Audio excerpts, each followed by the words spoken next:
ऐसे सर इसमें भी जैसे ये पेन वहाँ हो रखा है ना, कभी कभी इस साइड भी होता है, समझ नहीं है,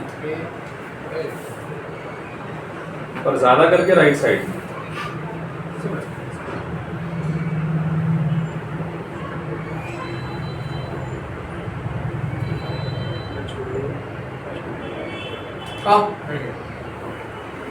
थोड़ा सा छोड़िए, थोड़ा सा ऐसे रखिए,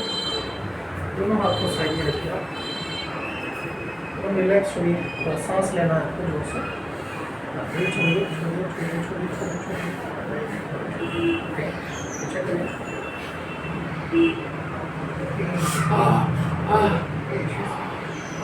रिलैक्स, सांस लेना है,